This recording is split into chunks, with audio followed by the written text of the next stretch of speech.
Far from the hustle and bustle of Moscow is a rural Russia that has been idealized in Russian song and literature for centuries as the soul of Russia. The pace of life here is indeed much simpler for the 30% of the Russian population living this rural lifestyle.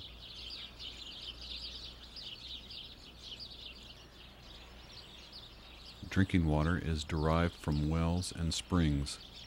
The bathrooms are often outhouses. Rural Russians shrug off these hardships as a worthwhile price for a starlit night.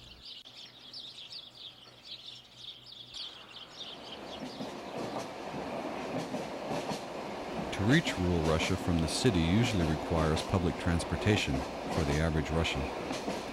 Less than 5% of Russians old enough to drive own their own car. Even if a Russian citizen has access to a car, the roads in rural Russia are rugged at best. Our film crew has taken a train. A train is the primary means of transportation over long distances for the average Russian. We have not, however, taken just any train. This is the Trans-Siberian Railway, the last train in Russia that runs the entire width of the country, or almost a quarter of the circumference of the Earth.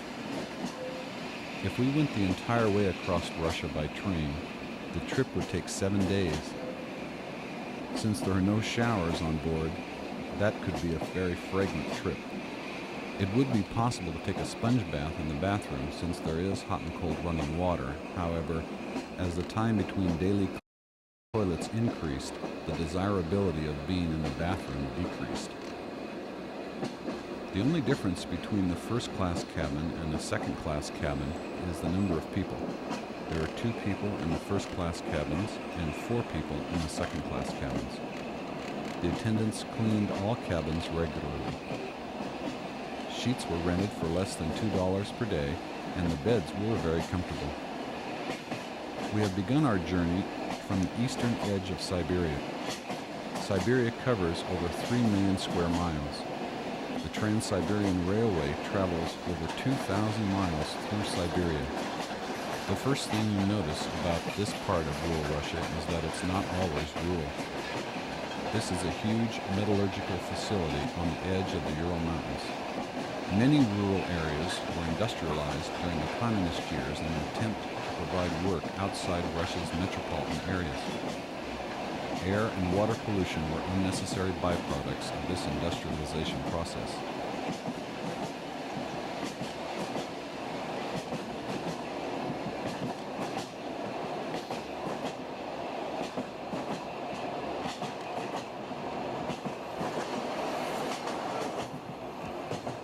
The breakup of the USSR into 15 successor states in 1991 eliminated some of Russia's traditional economic trade partners.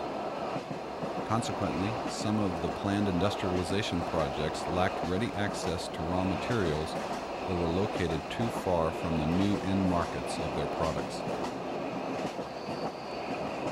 Many facilities cannot function competitively without government economic support. Some have closed down completely, or in the case of this facility, run at less than full capacity. A recent survey of Americans involved in business in rural Russia gave the area high marks for adequate police protection, but low marks in the service sector, the ability to communicate with the outside world, and environmental issues.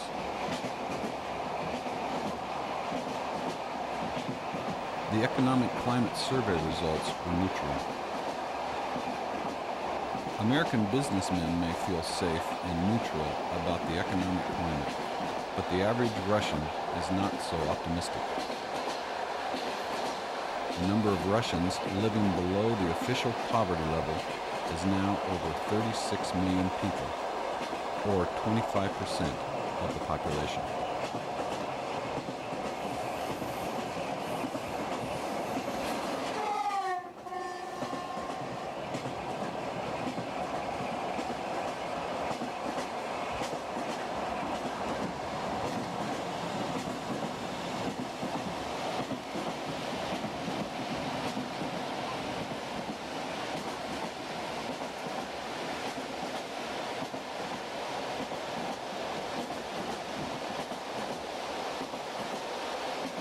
Once again, we enter the countryside, and the train stops to let us off.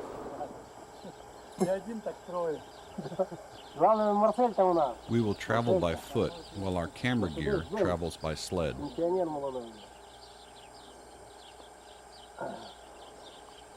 Ну что, Юкса, кого поймал он? The horse owner will take us to the river that will serve as our highway to the villages, farms, and dachas we will visit.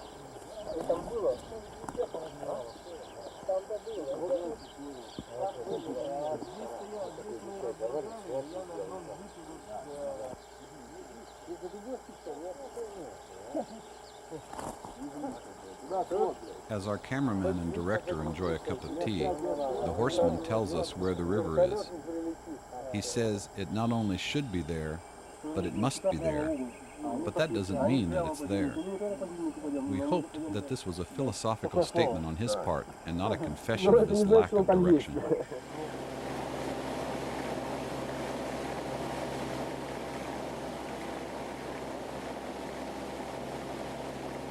We were glad to see that the river really was there. Our camera crew will now travel by boat or walk for the rest of our journey. Russian rivers are the main highways in rural Russia. There are more miles of river highway used by rural Russians than railways and automobile highways combined. Many villages in rural Russia are located on the water to take advantage of nature's transportation system. This is the village of Kurja. The majority of these wooden boats were handmade.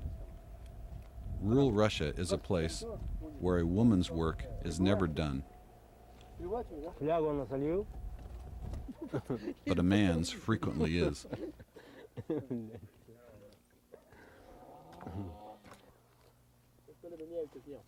Вот едет. Нам хоть попробовать надо. А что он едет плохо? Этот едет.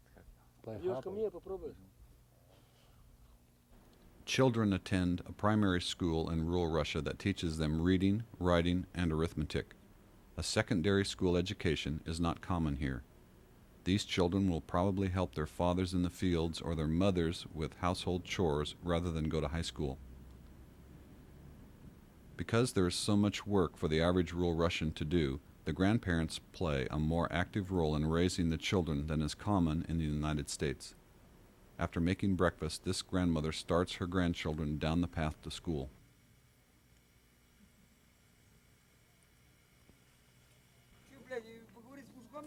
Да, вы говорите, я знаю, вы как говорите. Ты скажи, сейчас ебальник напью. Vladimir Ivanovich is a philosopher who lives in rural Russia and is one of the greatest supporters of the rural Russian lifestyle. He has been asked why this simple life is desirable when it seems to make people lazy. Mr. Ivanovich responds that rural Russia's character has formed his personality, and that's very special. The winds of communism or democracy could not touch it. Rural Russia remains the same. Mr. Ivanovich goes on to say that the people may look lazy, but inside they're watching you and everything that happens. He tells us that there's even a saying, "You just think of me as a fool, and it will be up to me to fool you."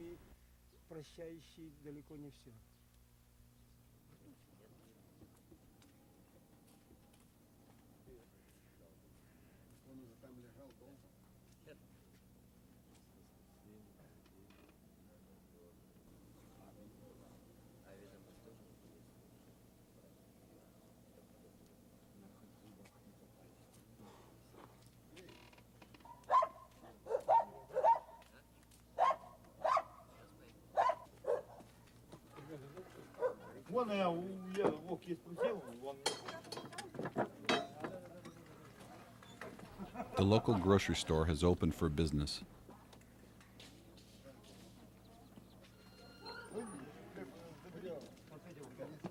With an inflation rate averaging 7% per month, these Russians are quick to buy with what money they have available. We will leave Kyrgyz and travel to a prison.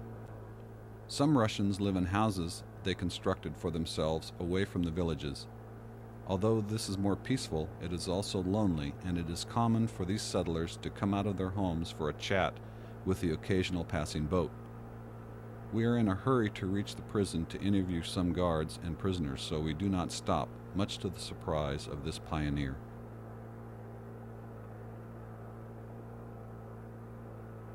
Timber is the main wealth of Siberia. Forests cover about 800,000 square miles here.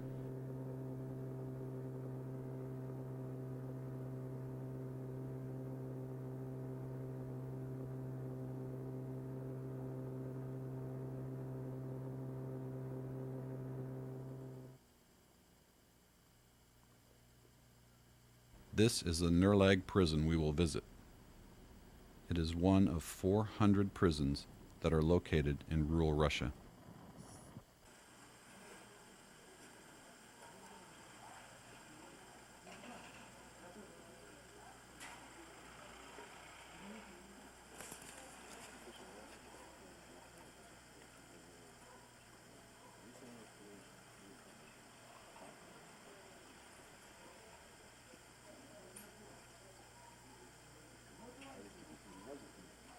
As you can readily see from the relaxed attitude of these guards and the large open area under the security fence, escapes from this prison are common.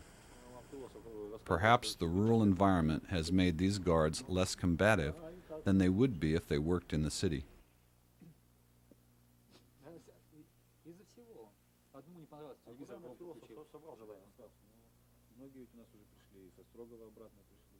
We are talking with a group of prison guards about their job and the prisoners.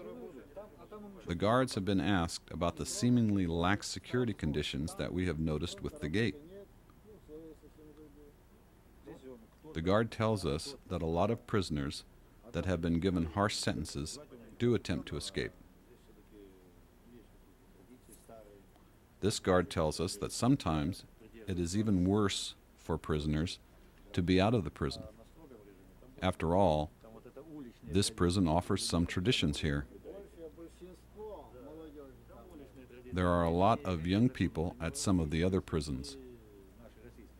Those institutions lack laws and rules.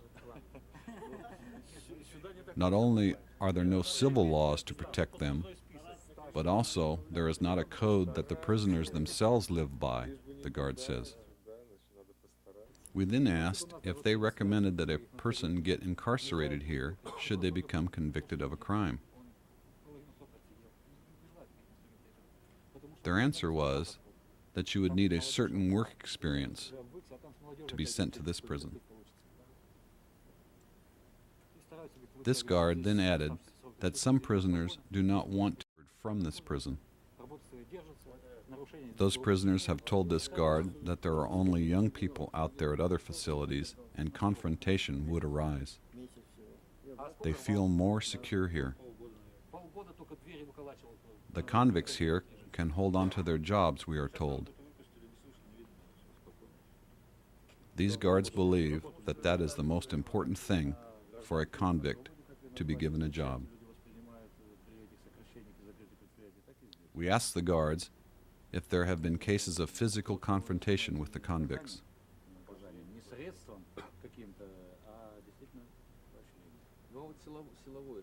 We are told that conflicts happen when someone is dissatisfied with something and is drunk.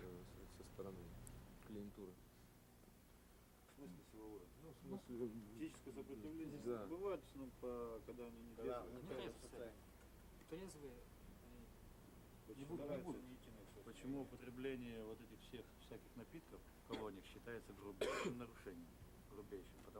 The second guard adds that this is the reason why the use of alcoholic beverages qualifies as such a grave transaction here. You can deal with someone sober, but with a drunkard you cannot do anything. A sea is knee-deep to them. Our camera crew was given free range of the prison. and several of the inmates spoke to us. Что дальше? Может быть, пойдемте туда? Да. This first inmate tells us that he wrote everywhere. He wrote the Democrats, the Communists, and the answers were all the same. It is like the poet said, he tells us, there is no truth on earth, but there is none higher either. He says his mother wrote to Moscow and his father did too. As soon as he got here, he says he was ganged up on, even by the boss. They twisted his arms. He says he has been convicted for 8 years, so here he is. His mother was finally allowed to see him after he had been all beaten up. The head of the PGT is allowing men to enter a cell with batons and start clubbing. He asked the court for a hearing. The head of the PGT is named Berzin, and when he was called upon by the court, he denied everything. The prisoner goes on to say that everything occurs according to the orders of the administration. He tells us that there used to be a prisoner in his cell that they wanted to incriminate for murder. They beat him up with batons. He tells us that they beat him so hard that the rubber batons used to break. He tells us that this cellmate's back was black from the beatings. We ask him if he is not afraid to speak out like this, and he tells us no, not at all. Let them show this on TV, he says. Do they think they can treat the prisoners like cattle, he wants to know? The second prisoner tells us that the mother of a convict came to visit. The mother had been putting things aside for her son for over a year. When she arrived with her gifts, the officials took everything away from her. The mother had brought more than 8 kilograms, and that was against the rules. The prisoner thinks it would have been better to have taken the mother's things and not told her her son would not receive the items. Just throw them away instead. This third prisoner is asked why he is in jail, and he tells us he was convicted for political reasons. He says that a government security organization was crushing a religious sextant movement. They arrested him, beat him up, and sent him here. They kept him in a solitary cell for 11 months without the right to go outside. He says he was eventually framed under Article 102 for an undisclosed murder. The authorities told him that if he did not make a statement and say he was guilty, they would shoot him. He has now been in this jail for 7 years. He says he was convicted for 15 years. He goes on to say that he hopes to persuade the authorities to acquit him. He has been writing everywhere, but so far his letters are just lost in the bureaucracy. He tells us that the Nerlag prison is the most rotten place and that the food is not up to anyone's standards.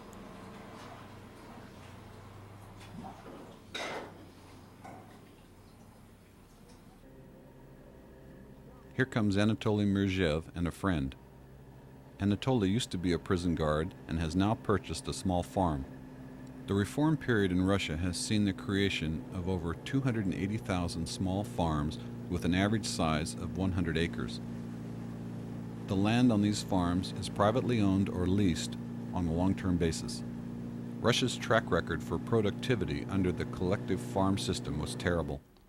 Food was imported to feed the population, even though the former Soviet Union had adequate land to produce a surplus of food. We will follow Anatoly home to see his new house, and after some tea, we will spend the day with this new Russian farmer. The neighbor's dog has become Anatoly's friend. The river that Anatoly lives on is a tributary of the Volga. Between the snow melt and the rainy season, the water level varies by 40 feet.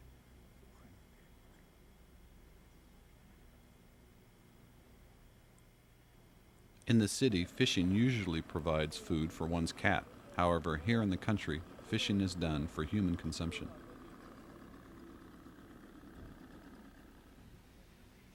The shoes have been removed before entering Anatoly's house, as is the rural custom. Anatoly tells us we should drink chiffer like the convicts do. He says that the world is supposed to acquire new colors and everything becomes full of light. Chiffer is also supposed to warm you up in the severe winter. Anatoly asked a convict once about the effect of the drink. The convict said, "I'm sitting in the cell and everything around me is so gloomy and gray. I am sick of everything and the cell stinks. Then I have a sip of chiffer, and suddenly everything around me becomes somewhat interesting, even the people." The convict told Anatoly he couldn't understand the value of that because he was free. When Anatoly didn't have any reaction, the convict was so disappointed that he had wasted the drink on him. The convict really was insulted that Anatoly had not appreciated it. Here is Anatoly's farm. His hay is all stacked, but a friend with a farm upriver has fallen behind, so Anatoly has volunteered to help him. They will build a water raft together to move some of the friend's hay down the liquid highway to a cattle farmer. These are daughters of another friend of theirs that will help build the water raft. Just like many American teenage girls, their main interest is in talking about boys and their girlfriends. They seem oblivious to our camera crew. Even though we can't hear them, we can imagine this conversation taking place anywhere in the world. Anatoly is asked about his father, and he tells us his father lived to be 63 years old. He tells us that his father had a bad death. He was transporting wood for his sister to make a bathhouse. His father was sitting on top of the boards going down the river. The boat turned over, and all of the wood ended up on top of him. That's how he died. He says his father had lived through World War II and survived a concentration camp, only to die such a stupid death.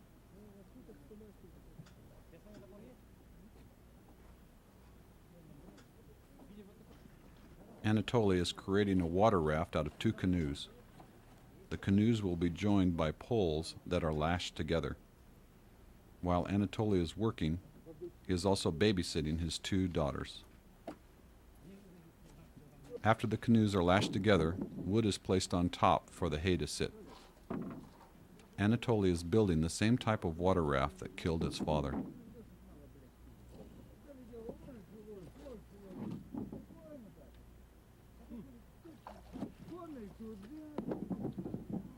Anatoly's father dying at 63 years old seems young.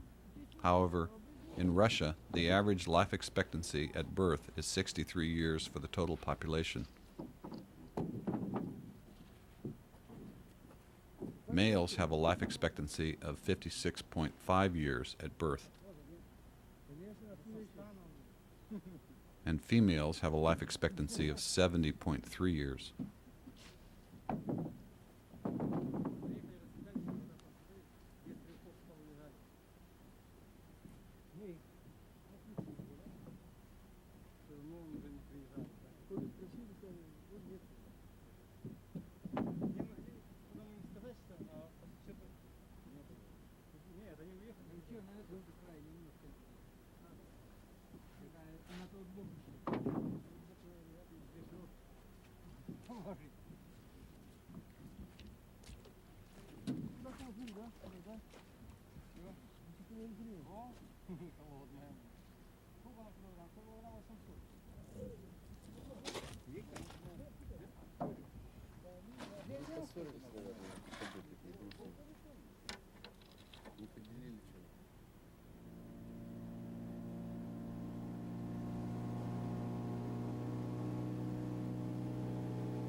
Having completed the water transportation vehicle, Anatoly will now drive up to his friend's farm and help him load the barge for the cow farm delivery, and then stack the rest of his friend's hay with him.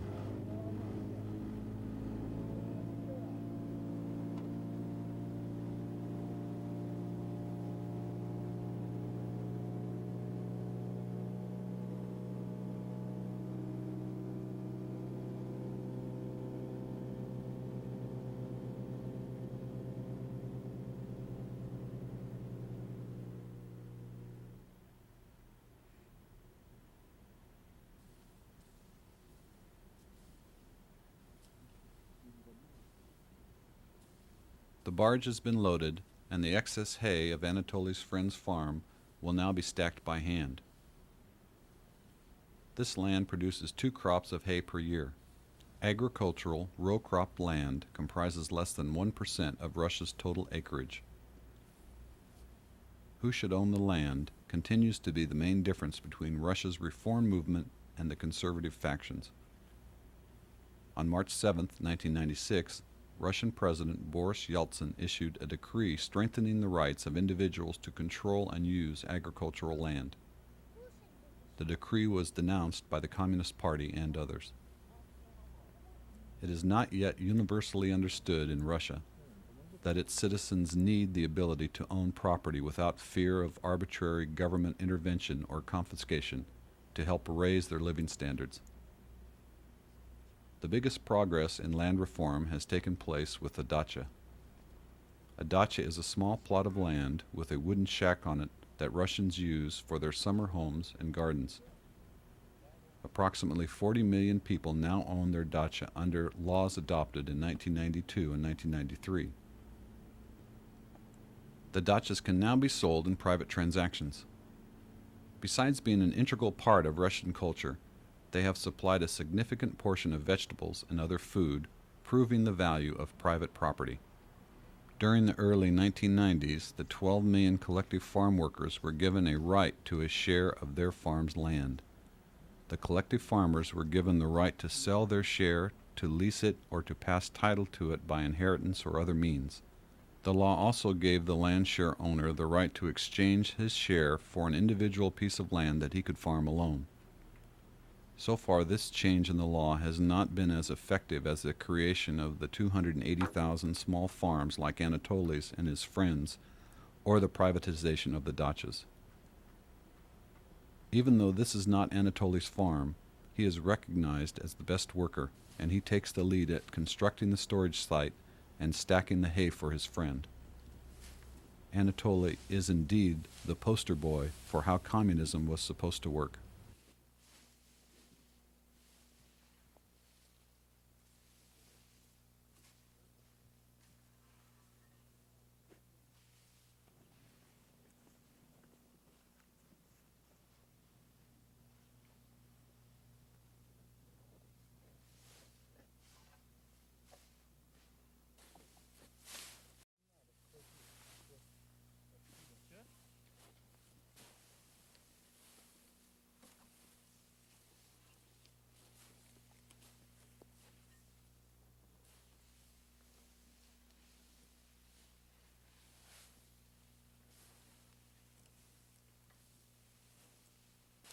Не влезет, увезем остальное.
We are now on our way upriver with the hay for a cow owner. Along the way, We are passing hay that was grown closer to the cow owner but is not being sold to him, but rather it is being sent to customers closer to where Anatoly's friend's hay was grown. It is the kind of situation that the communists point at and say that a planned economy would eliminate the waste of fuel and the time that this scene represents. However, an efficient market does not depend on logistics alone. The personalities of the hay farmers and the price of their hay, the quality of the hay, and the ability to service the customer under the customer's terms all play a factor in the choice of the buyer in the free market economy.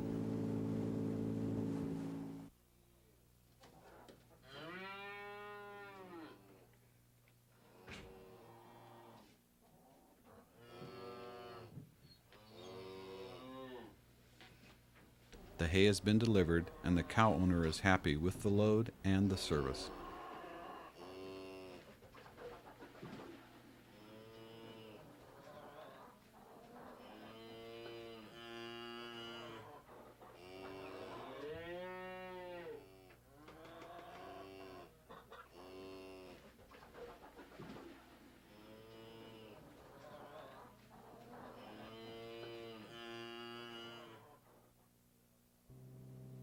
We have said our goodbyes and now are going to visit the dacha of a friend. It is a beautiful time of day to take a boat ride. Dachas are quite common in Russia, and it is estimated that over 30% of the families in Russia have dachas. Dachas were originally controlled by the various trade unions and given their workers as an additional benefit for working 5 to 10 years at the same plant and being part of the trade union. The typical dacha is made of wood and lacks a telephone and hot water. Makeshift showers and outhouses are used. An average dacha sits on 7,000 square feet of land. This land is usually used for growing fruits and vegetables. The dacha for the average Russian family is a place to rest with family and friends and a place to work in their own garden.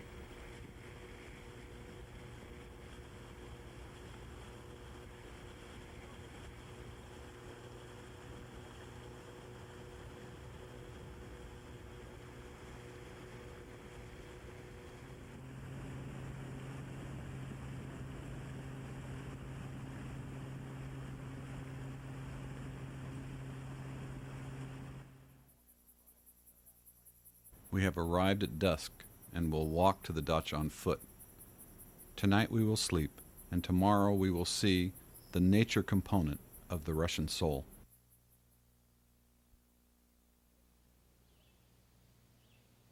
Good morning. Welcome to paradise, Russian style.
Evening at a Russian dacha always involves a campfire and a barbecue.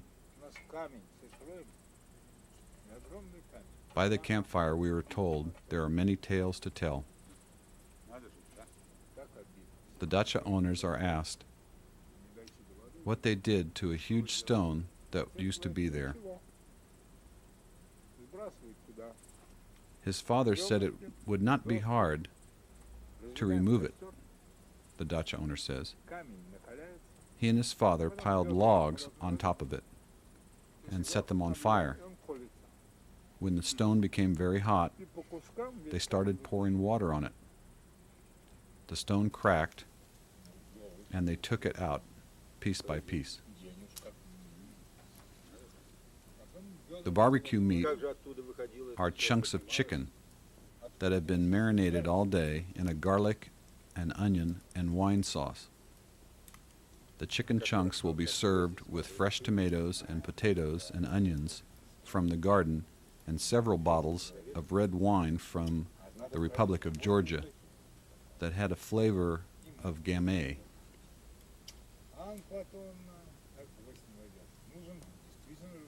Someone remembers how he used to put grease on nails. Yes, he said, so they would not rust. We asked for a story on how his life was started here. We are told of a tradition that a young wife had to bring 2 buckets of water from the well to the house without the water being spilled. The way she manages to do this is the way she will handle her married life.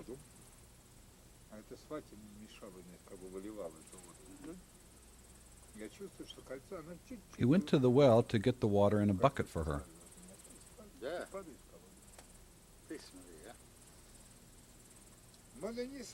His mother-in-law was standing by him, watching him carefully.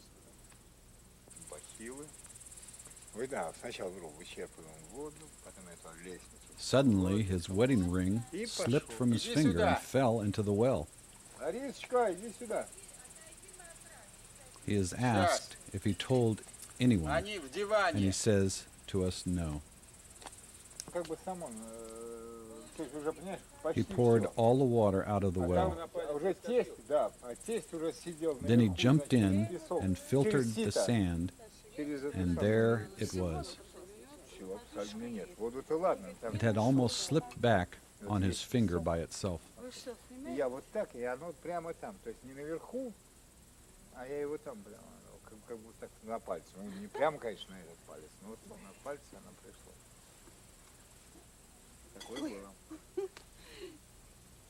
Ну-ка, шашлыки. На полу. Можно было надуть лодку. The sign in the front of the forest says danger, keep out. Астрономию мы не знаем, к сожалению. На юге там созвездие Орион, которое очень видно хорошо. А тут у нас Looking at the sky, someone says they can see Orion very well. какое-то это созвездие типа конверта. Просто несколько расстояний от There is Big Bear there, we are told. пожара есть. Да, так и называется. Where is Aries? Someone else asks. Someone doesn't believe that Orion is there. They think Orion is only seen in the Western Hemisphere. Пучка я чё-то не помню.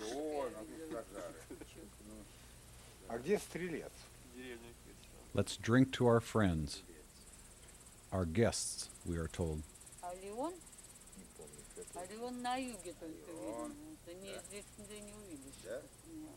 Да, это же еще разные, конечно, это же разные Да, разные. We hope this will not be the last time. Что-то у меня Орион. Да. Ну, давайте-ка за наших гостей, друзей. Да, за гостей. Да. Thanks to God that it should not be the last time. Раз. Да,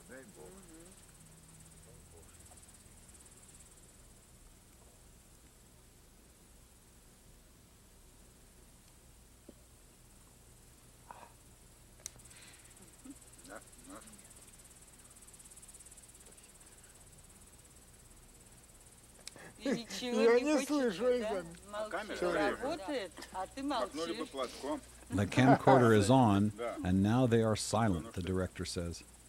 А ты молчишь. Так вот. Это. Она была у нас худенькая. All right. Такая When Marcia тонконогая, here как was насекомыш. little, she was very, very Как thin, насекомыш, да. with long, thin legs like an И insect, вот здесь he вот, я tells помню, us. строил сарай вот здесь вот. И шпал. Once he was building a barn here, И однажды не and did not заметил, pay как она attention потихоньку подошла, that и she had что-то come там over возилась. behind him. А я шпалу так поставил, как Suddenly, неудобно, и a она стала rail падать. fell in her Я direction. поглядел, чтоб она упала удачно. И смотрю, Luckily, там Машка. There was a И space прямо на underneath the неё rail бум, и все. after it had fallen. Господи, как мне дурно стало. Я Everything прыгнул turned туда, out all значит. right. Что, на Но тебя She was так only получилось, 2 or да. 3 years old Так at the time. получилось, что шпала упала, и там пространство было, в общем. Она как-то там на другую. He что-то, says в общем. he thought he would die when he heard the rail coming down on her. Не помнишь это, Маша? Нет. Ну, ей было года не два. знает. Года 2-3. Она, ой, аж дурно было. А потом вот тут вот сосна. In another case, Ну, это ты it уже was this tree. Да, это я свалился уже. А березовый сок He чем is выше asked сверлишь. if this is a story about himself, Сок and he says проходит yes. как бы большую часть по стволу и отсасывает. Как He бы. was collecting the Чем juice выше, тем from the поэтому birch tree. Я залез высоко там это. The higher you Ну, go, the better the juice И is, he tells на us. сук гнилой какой-то встал и упал. И мне уже было лет, наверное, He 40, climbed very да. high and accidentally stepped on a rotten branch and started to вот. fall down. Я такой, в принципе, достаточно спортивный так был. Ну и расстояние там было метров 6, наверное. Ну, я думаю, ну, сгруппируюсь тут. Как-то спокойно это He was воспринял. 40 to И вот 45 стал years old, группироваться там, but чтобы in good Думал, shape. пока падаешь, Да.